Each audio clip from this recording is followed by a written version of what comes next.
everyone, welcome to the Melissa West YouTube yoga channel. As you can probably tell, I am not Melissa West, but I am here today to present you with a Yin Yoga class for beginners. My name is Kassandra Reinhardt and I run the Yoga with Kassandra YouTube channel, and I do specialize in Yin Yoga. So me and Melissa decided to collaborate and do a video for each other's channel.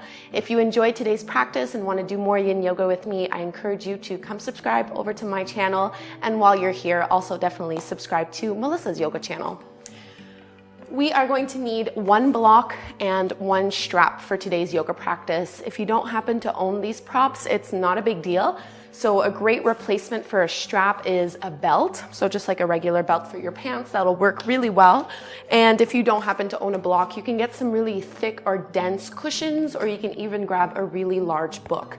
Some people who might have a little bit more flexibility might not even need to use any props for this practice, but it's always good to have a couple options around you just in case.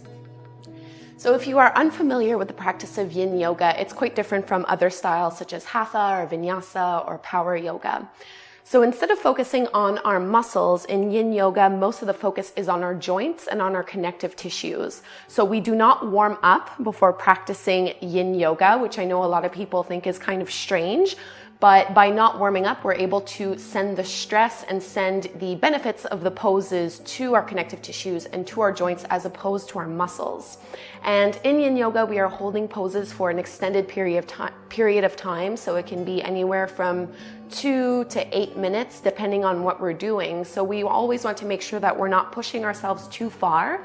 Yin Yoga is an amazing way to gain some flexibility and increase your range of motion in your joints. But because we are in the poses for such a long time, the student has to be very mindful and very respectful of their own body's limitations and any injuries that you might be working with. So I always like to tell people, if you're looking at a scale of 1 to 10 for intensity, where 10 is really painful, in Yin Yoga, you want to stay at about a 4 or a 5. So just enough so that you are feeling a stretch, but not so much so that it's really hard for you to hold the pose or you feel other areas of your body starting to tighten up and contract. This is a beginner-friendly Yin Yoga sequence, and we're actually just going to start sitting up in a comfortable position. It can be cross-legged like I am, or up on a block if that works a little better for you. And we're just going to open up the neck. So one of my favorite things to do. Sitting up nice and tall, drop the shoulders down and away from the ears, and you want your chin parallel to the ground.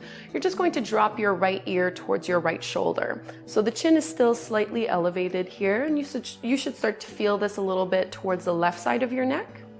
If you'd like to make this a little bit more intense, a little juicier, you can reach your left fingertips out to the side, and you can even bring your right hand to rest over the top of the head. So instead of applying a downward pressure on your neck, think instead of pulling the ear a little bit further away from the shoulder, so you're increasing that space there.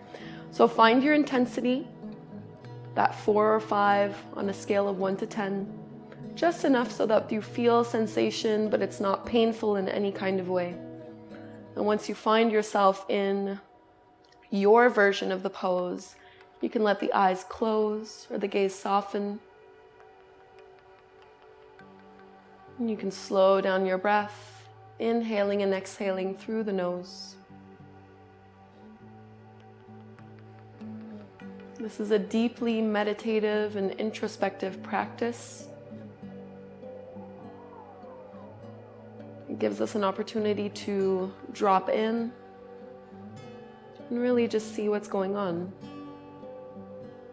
physically, emotionally, energetically.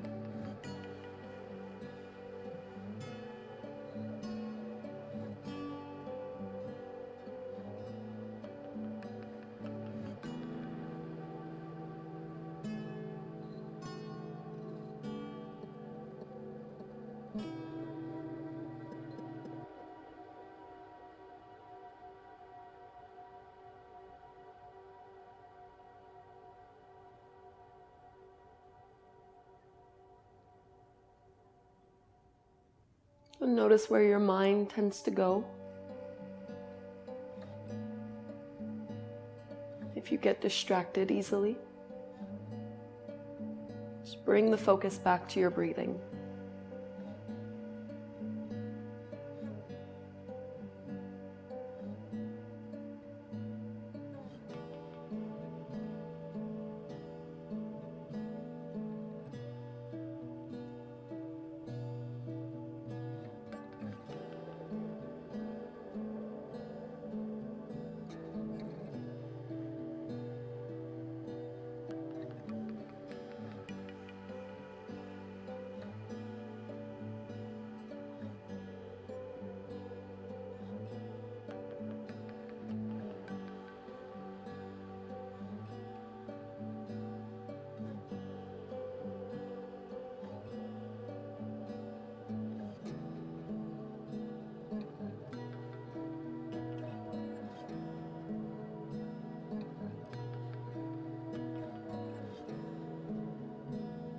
So if you had your right hand over the top of the head, you can bring it underneath your head and just use arm strength to lift all the way back up to center. And release the palms back onto the knees. Just close the eyes and take a breath or two here. Notice the difference from one side to the other. And we'll go and move over to the other side. So this time, left ear toward your left shoulder. Stay here, or right fingertips can reach out to the side.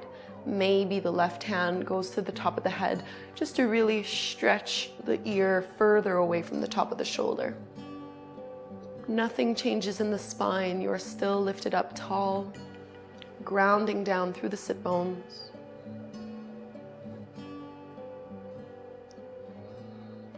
Breathing all the way down to the belly.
This time, left hand under the head.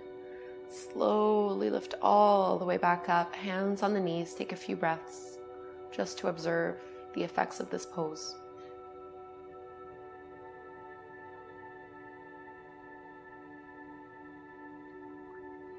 And blinking the eyes open, let's move into our butterfly fold. So the soles of the feet will come together to touch. Knees fall open. So you're welcome to put a block underneath the knees or underneath the hips if you feel like you're rolling and falling backwards. Elevating the hips will make it a little bit easier for you to tilt forward. And you can play with the distance that you have between the heels and the groin. So the closer you have your heels in towards you, the more you'll start to feel this towards the inner thighs and inner groin. And the further away they are, the more you'll probably feel this towards the outer edges of your legs. So find the positioning that works for you and feels the best for your hips.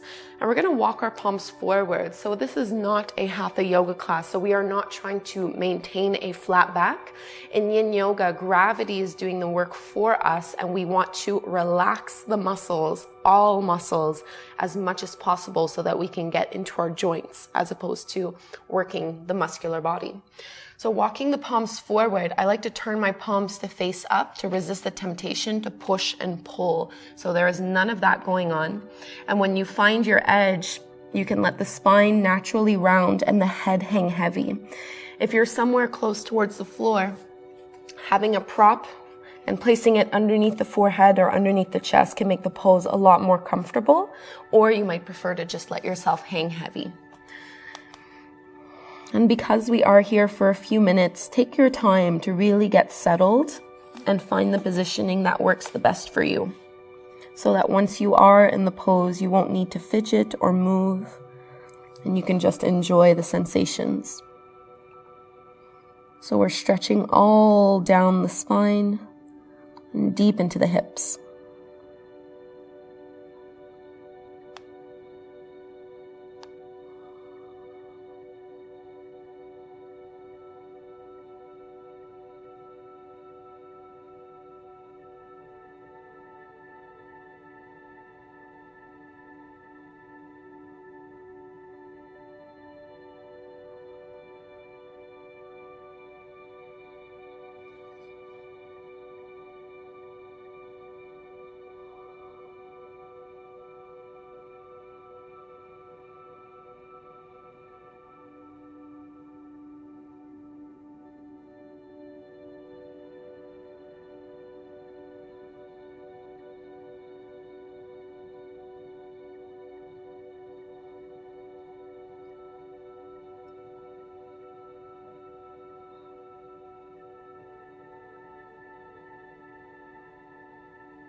Soften the shoulders and the chest and the neck.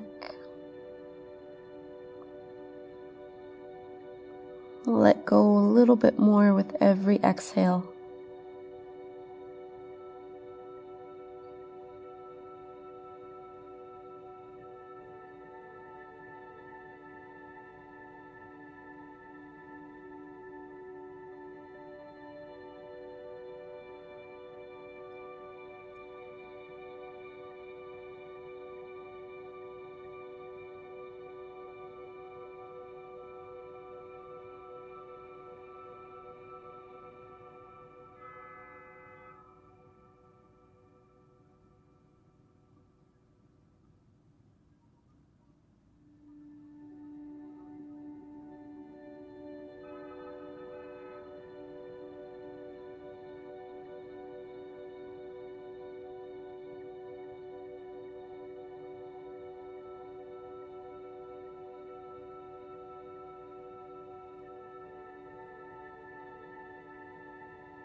Bring some energy back into your arms. We need to go really slowly here. Be mindful of your lower back.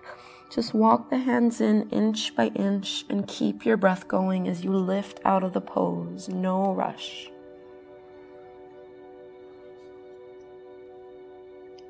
So once your shoulders are back up in line with the hips, you can bring your knees back in. And before we go to our next asana, you can bring the feet flat to the floor and just let your knees drop from side to side in a windshield wiper motion.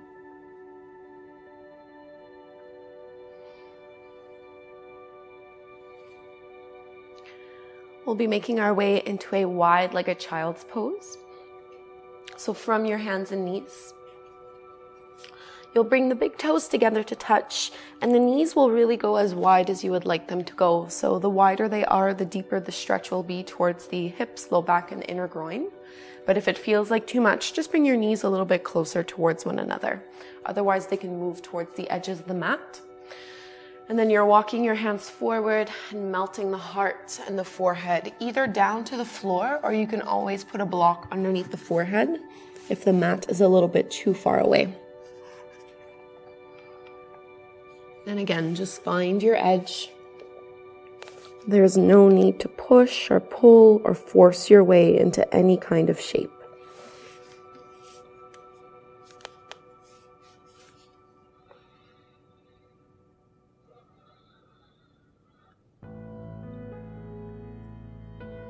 And it's important that once you are in the pose, that you resolve to be still. By being still, you resist the urge to contract your muscles and engage them. And then the joints can really get the benefits of the pose.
Notice if any tension has started to creep up into your neck. If any part of your body is trying to overcompensate for the stretch that you feel in the lower body. We're staying for one final minute. Really try to let go.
And so from this pose, we're actually just going to slide onto our bellies to come into Sphinx. So do this really slowly. You can just straighten the legs and slide forward. Toes are pointing back, tops of the feet to the ground. And slide your forearms out in front of you. This is a back bending pose. You can modify this. You can decrease or increase the sensation that you feel through the low back and sacrum. So to go deeper into the pose, you bring your elbows closer to the shoulders, and to decrease the sensation, you bring your elbows and your palms further out in front of you so that you're a little bit closer towards the ground. Just choosing whichever one works for you. Hands and elbows are about shoulder width distance apart, maybe even a little bit wider. Tailbone is reaching towards the heels. Feel a nice lift through the chest, and you're pressing the shoulders back so that you're not rounding or contracting forward. Closing the eyes.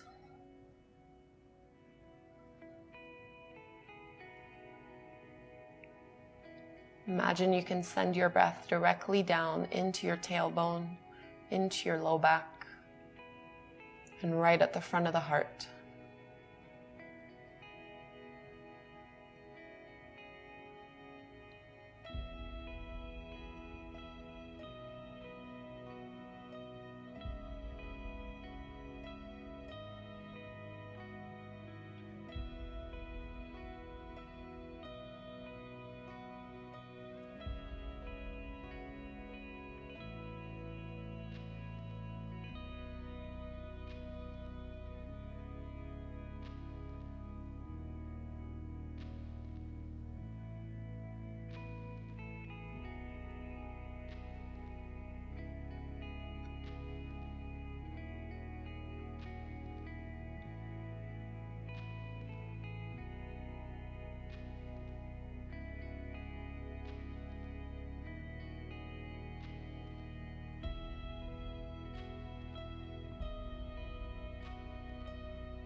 Get the length of your inhale to be just as long as the exhale.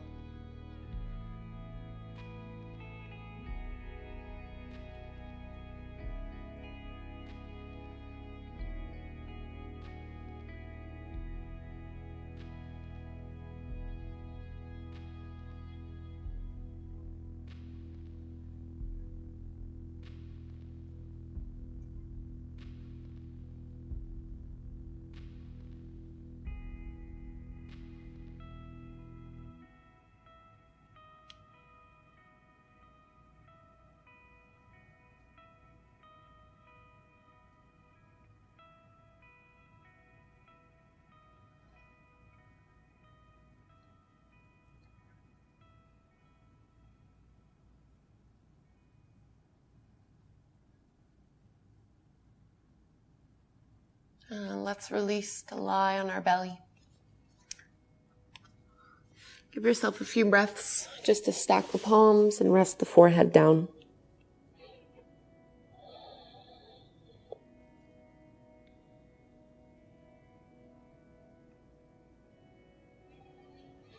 So our next pose will focus a little bit more on the knees and on the thighs. You may or may not need a strap here. So this is a laying quad stretch. Bending into your right knee, you're either going to hold on to the foot and pull it in towards you, or you can loop a strap around that foot and pull it in this way. And we're gonna let our forehead relax on the left arm. So hold on to whatever is accessible to you and try to keep your knees about hip width distance apart. And you're not pulling the foot to the outer edge of your knee, but you're really just trying to keep it directly aligned. So you're bringing it more toward the glute. So there's a little bit of arm strength required here, but we don't want to engage the legs too much.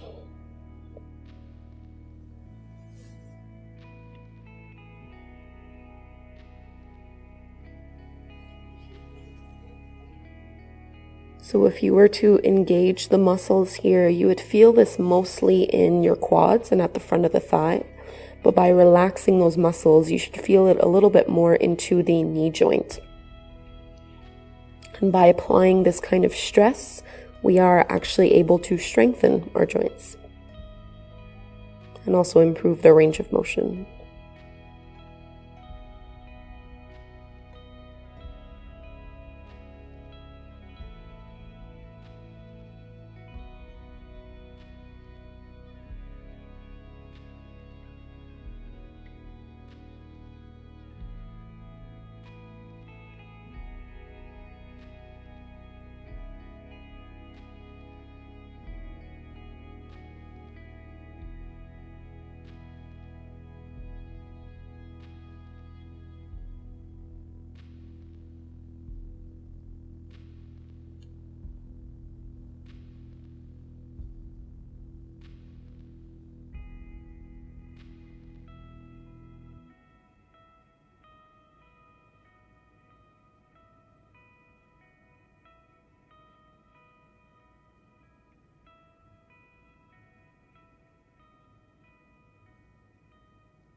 And let's release the right foot really slowly. Just extend that leg back down to the floor. And we're going to switch sides. So you can bring your right forearm underneath your forehead. And either with or without a strap, you're bending the left knee, catching the foot or the ankle, wherever is accessible. And again, don't open that leg out to the side. Try to keep it in line with the glute and in line with the femur. And you're pulling the heel in towards you. Relaxing the legs, relaxing the chest, and breathing deeply.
And gently release the hold of your left foot and left leg.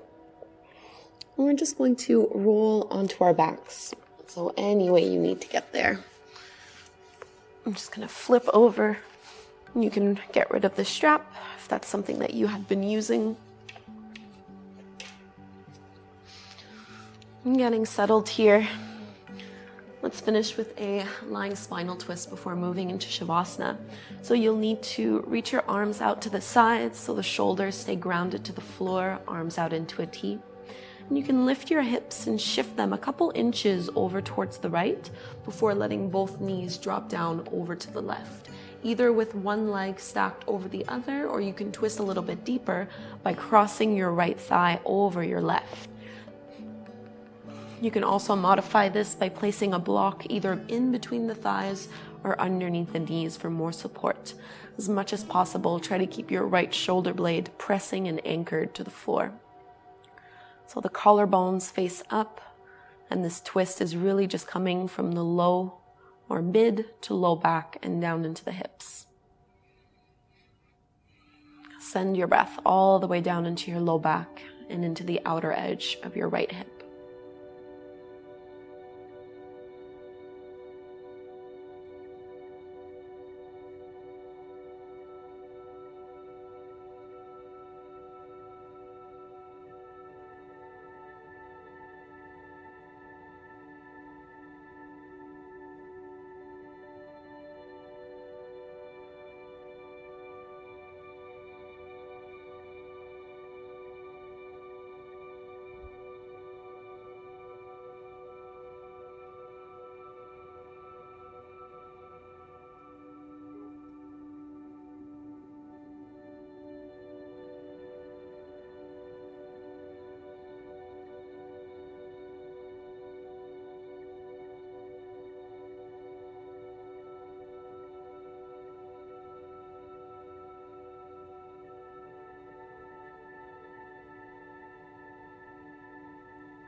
Take your last 10 or so deep breaths here. Notice the softening that occurs on the exhale.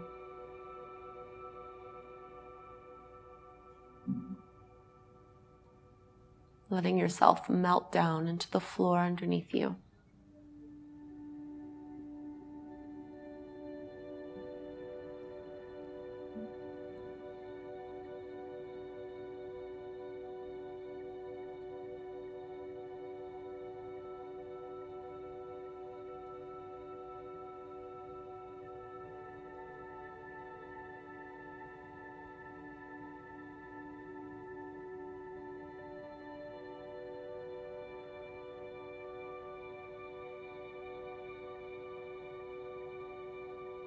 If you had your legs crossed like I do, gently uncross them. And we're going to float the knees back up one at a time. Coming back to center. And then we'll move over to the other side. So this time you'll need to lift your hips and shift them to the left before letting both knees drop over to the right, either with one knee stacked over the other or wrapping the left leg over. Remember, you can always place a block underneath your legs. Try to keep your left shoulder blade towards the ground so you're facing straight up.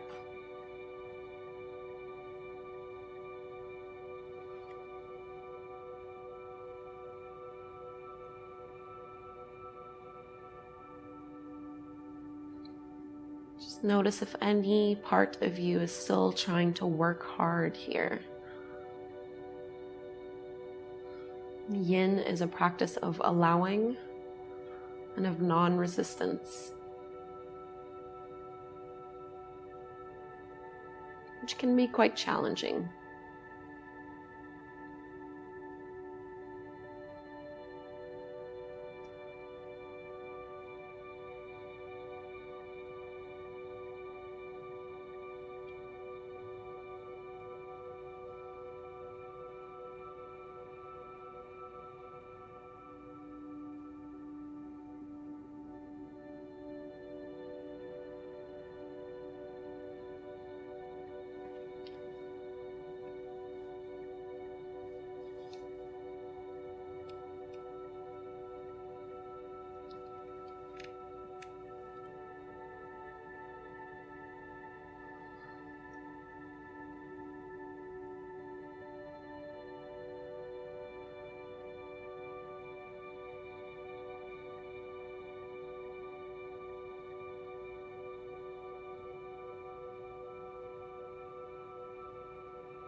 Your last few breaths on this side.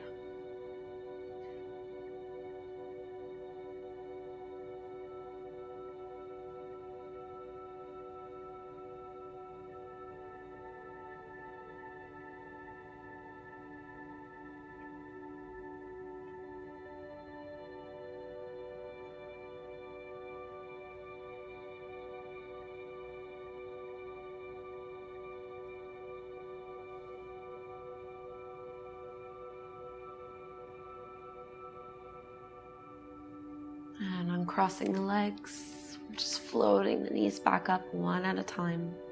We'll be coming into Shavasana, so if there are any other little movements or adjustments that feel good to you, you can either pull the knees into the chest or just let the knees drop from side to side. And when you are ready to come into corpse pose, into Shavasana, you can extend your legs and extend the arms, palms facing up. If the low back feels sensitive in any way, you can put a block under each knee or just keep your feet flat on the floor and your knees bent. And really come to a place of total relaxation. So even the muscles in the forehead And the eyes and the cheeks relax and drop. Shoulders and the arms heavy in the floor, as are the hips and the legs and the feet. Coming back to whatever breath is natural to you.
Start to breathe a little bit deeper, re-energizing yourself. And wiggling fingers and toes, turning the head from side to side. You can reach the arms up overhead. Take a big stretch as if you were just waking up in the morning. And we'll roll over to one side. Use your arms to help yourself come up and take a seat. Letting the eyes close. Hands can rest on the knees. Sit up tall and just take a moment to observe how you feel now as opposed to when you first stepped onto your mat. Let's bring our hands together, Anjali Mudra at the front of the heart.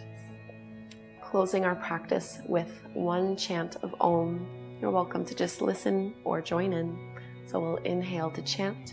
Inhale. Om.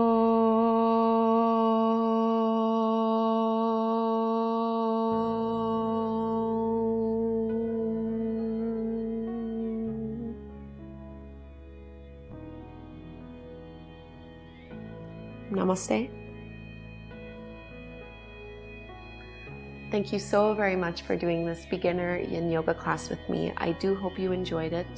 Please make sure to subscribe to Melissa's YouTube channel if you don't already. And if you enjoyed this class, please head over to my Yoga with Kassandra YouTube channel and you can subscribe there as well. I have a new video every Thursday. Thank you so very much. Have a wonderful day.